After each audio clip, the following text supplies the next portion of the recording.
Welcome everyone to this channel.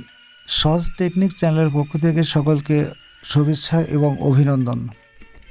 আপনি কি জানেন, দৈনন্দিন জীবনে ইংরেজি বলতে গেলে মাত্র 10টি সিম্পল ভার্বের প্যাটার্নস শিখলে আপনি ফ্লুয়েন্ট হয়ে যাবেন। শুধু তাই নয়, আপনি নিজেই অনায়াসে শত শত ইংলিশ সেন্টেন্স সুন্দর করে সাজিয়ে বলতে পারবেন এবং লিখতে পারবেন এবং কাউকে শেখাতে পারবেন।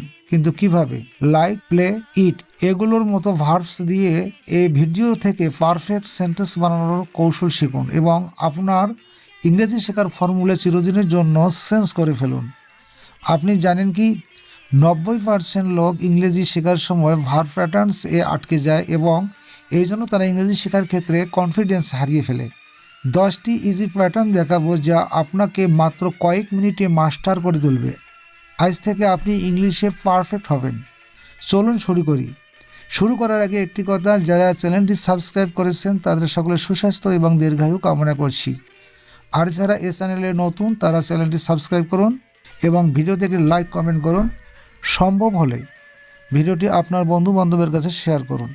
সকলের জন্য দোয়া থাকলো, ফি আমানিল্লাহ। কীভাবে একটি ছোট্ট সেন্টেন্স, দু শব্দের একটি সেন্টেন্স কীভাবে ক্রমান্বয়ে আমরা বৃদ্ধি করব, ইনক্রিজ করব।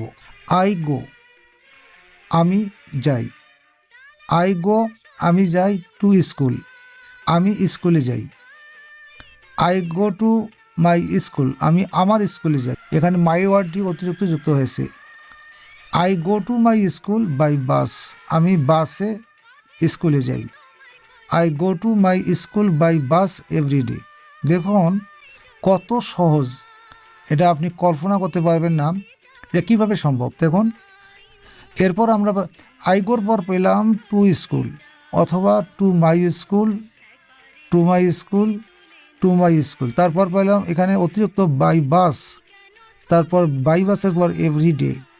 এমনিভাবে সেন্টেন্স, ছোট্ট সেন্টেন্সকে কীভাবে ক্রমান্বয়ে বড় করা যায়, এটা অতি সহজ একটা টেকনিক। আপনি একটু মনে রাখবেন।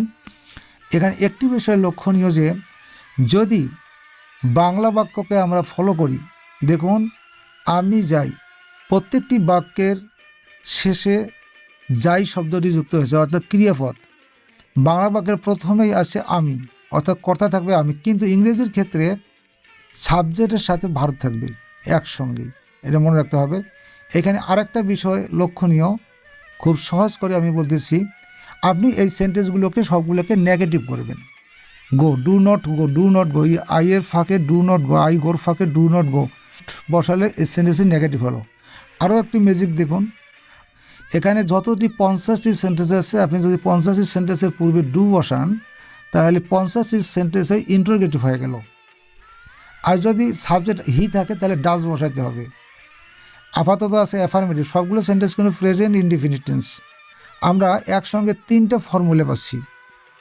আমরা এটা অ্যাফার্মেটিভ ফর্মে আছে হাবোধক বাক্য, আমরা এটাকে নেগেটিভও করতে পারবো, ইন্টারোগেটিভও করতে পারবো।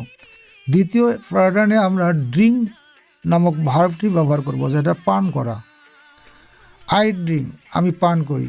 আই ড্রিঙ্ক ওয়াটার, আমি পানি পান করি। আই ড্রিঙ্ক কোল্ড ওয়াটার, আমি ঠান্ডা পানি পান করি। I drink cold water at home, আমি বাড়িতে ঠান্ডা পানি পান করি। I drink cold water at home in the morning, আমি সকালে বাড়িতে ঠান্ডা পানি পান করি। খুব সহজ, এটা কঠিন নয়। আমরা যদি এগুলো প্র্যাকটিস করি, আপনি শত শত সেন্টেন্স তৈরি করতে কাউকে লাগবে না, আপনার কোনো ওস্তাদ, কোনো স্যার, কোনো মাস্টার, কোনো প্রতিষ্ঠান লাগে না, এগুলি আপনি নিজে তৈরি করতে পারবেন। সেই ভার্বের পর যে নতুন ওয়ার্ডটি করি যুক্ত হবে, সেই ওয়ার্ডটি বাংলাতে আসবে আমির পর, এই আমির পর অর্থাৎ সাবজেক্টের পর, এটা মনে রাখতে হবে। যেমন আই ড্রিঙ্ক, আমি পান করি। আই ড্রিঙ্ক ওয়াটার, আমি পানি পান করি। এই যে শেষে সবগুলোতে পান করি আছে, শেষে কিন্তু সবগুলোতে পান করি আছে, সবগুলোতে পান করি আছে। তাহলে এই সেন্টেন্সে পাইলাম ওয়াটার, তাহলে এই ওয়াটার মানে পানি, পানি দিয়ে যাবে আই এর পর। ভালো করে লক্ষ্য করুন, লাইক মানে পছন্দ করা। আই লাইক, আমি পছন্দ করি। আই লাইক টি, আমি চা পছন্দ করি। আই লাইক হট টি, আমি গরম চা পছন্দ করি। I like hot tea at night, আমি রাত্রে গরম চা পছন্দ করি। I like hot tea at home at night, আমি বা রাতে বাড়িতে গরম চা পছন্দ করি। এইখানে একটি ক্রিটিক্যাল বিষয় আছে, লক্ষ্য করুন। এখানে অ্যাট নাইট, এটাকে একটা এটাকে সময়, টাইম বোঝানো হয়েছে। আর এখানে অতিরিক্ত ঢুকলো অ্যাট হোম, এটাকে প্লেস। প্লেস যদি যদি ইংরেজি সেন্টেন্সে প্লেস বোঝায়, কোনো স্থান বোঝায় এবং সময় বোঝায়, তা সময়টি যাবে শেষে, আর প্লেস যেটা স্থান বোঝাবে সেটা যাবে তার পূর্বে, সময়ের পূর্বে। প্লে মানে খেলা। আই প্লে, আমি খেলি। আই প্লে ফুটবল, আমি ফুটবল খেলি। I play football with friends, আমি বন্ধুদের সাথে ফুটবল খেলি। যে ফ্রেন্ডস আছে এই জন্য বন্ধুদের সাথে ফুটবল খেলি। I play football with friend in the field, আমি মাঠে বন্ধুদের সাথে ফুটবল খেলি। I play football with friend in the field in the afternoon, আমি বিকেলে মাঠে বন্ধুদের সাথে ফুটবল খেলি। কত সুন্দর! কিভাবে একটা সেন্টেন্স কিভাবে আমরা ইনক্রিজ করতে পারি, বৃদ্ধি করতে পারি। ওয়াচ মানে দেখা, এটা হলো কোনো কিছু দেখা, মোবাইল দেখা বা টিভি দেখা, সিনেমা দেখা, এই ওয়াচ মানে হলো দেখা। আই ওয়াচ, আমি দেখি। আই ওয়াচ টিভি, আমি টিভি দেখি। আই ওয়াচ ইংলিশ টিভি, আমি ইংলিশ টিভি দেখি।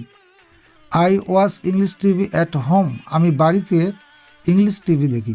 I watch English TV at home at night, আমি রাত্রে বাড়িতে ইংলিশ টিভি দেখি। দেখুন কত সহজ। পরবর্তী স্টেপে যাচ্ছি। আপনি শত শত সেন্টেন্স তৈরি করতে পারবেন। আমি বলছি, আপনি পাবেন, 100 বার পাবেন। ইট মানে খাওয়া। আই ইট, আমি খাই। আই ইট ব্রেড, আমি পাউরুটি বা রুটি খাই। আই ইট ফ্রেশ ব্রেড, আমি তাজা পাউরুটি খাই। I eat fresh bread in the morning, আমি সকালে তাজা পাউরুটি খাই। I read fresh bread at home in the morning, আমি সকালে বাড়িতে তাজা পাউরুটি খাই। দেখুন কত, এই সেন্টেন্সগুলো আবার ইন্টারোগেটিভও করতে পারবেন, নেগেটিভও করতে পারবেন। এটি যেটি আগে বললাম, শুধুমাত্র আইয়ের পর ডু নট যদি আমরা বসাতে পারি এটা নেগেটিভ হয়ে গেল, আর আইয়ের পূর্বে ডু বসালে এটা ইন্টারোগেটিভ হয়ে গেল। সব সেন্টেন্সই একই। পরবর্তী স্টেপে যাব। লক্ষ্য করুন, রিড মানে পড়া। আই রিড, আমি পড়ি। আই রিড এ বুক, আমি একটি বই পড়ি। I read an English book, আমি একটি ইংরেজি বই পড়ি। I read an English book at night, আমি রাত্রে ইংলিশ বই পড়ি। I read an English book at night before sleep, আমি ঘুমানোর আগে, আমি ঘুমানোর আগে রাত্রে ইংলিশ বই পড়ি, একটি ইংলিশ বই পড়ি। খুব সহজ, এই সেন্টেন্সগুলো খুব সহজ। আপনি যে কোনো ভার্বকে এভাবে বর্ধিত করতে পারবেন। কেন আপনি ইংলিশ পাবেন না? কেন পাবেন? 100 বার পাবেন। আপনাকে প্র্যাকটিস করতে হবে, প্র্যাকটিসের কোনো বিকল্প নেই। ওয়ার্ক মানে কাজ করা। আই ওয়ার্ক, আমি কাজ করি। I work in an office, আমি একটি অফিসে কাজ করি। I work in a small office, আমি একটি ছোট্ট অফিসে কাজ করি। I work in a small office in the city, আমি শহরে একটি ছোট্ট অফিসে কাজ করি। I work in the small office in the city everyday, প্রতিদিন শহরে একটি ছোট্ট অফিসে কাজ করি। কত সহজ দেখুন, ইংরেজি সেন্টেন্স তৈরি করা সহজ। এগুলো কিন্তু এখানে আরও একটা মজার বিষয় হলো, আইকে চেঞ্জ করতে পারি। এখানে আই দিতে পারি, উই আমরা আই ব্যতীত আর উই দিতে পারি, ইউ দিতে পারি, হি, করিম, রহিম, যে কোনো ব্যক্তির নাম দিতে পারি, যে কোনো দিয়ে হাজার হাজার শত শত সেন্টেন্স তৈরি করতে পারবো ইনশাআল্লাহ। আরও একটা বিষয়, এখানে যে অফিস আছে, আমরা এখানে অন্য কিছু দিতে পারি। মার্কেটে কাজ করি, আমি হয়তো গার্মেন্টসে কাজ করি, আমি হয়তো মাঠে কাজ করি, যে কোনো একটা জিনিস দিতে পারবেন আপনার। পরবর্তী স্টেপে যাচ্ছি, খুব ভালো করে লক্ষ্য করুন। এখানে দেখুন, হেল্প, সাহায্য করা। আই হেল্প, আমি সাহায্য করি। আই হেল্প মাই মাদার, আমি আমার মাকে সাহায্য করি। I help my mother at home, আমি বাড়িতে আমার মাকে সাহায্য করি। I help my mother at home everyday, আমি প্রতিদিন আমার বাড়িতে মাকে সাহায্য করি। I help my mother at home everyday helpful, মানে আমি প্রতিদিন আমাদের সাথে বাড়িতে আমার মাকে সাহায্য করি। কত সুন্দর সেন্টেন্স, কীভাবে বর্ধিত করবেন দেখুন। আপনি একসঙ্গে 3টি স্ট্রাকচার তৈরি করতে পারবেন, অ্যাফার্মেটিভ, নেগেটিভ এবং ইন্টারোগেটিভ। শেষের স্ট্রাকচারটি দেখব। লার্ন মানে নিজে শেখা।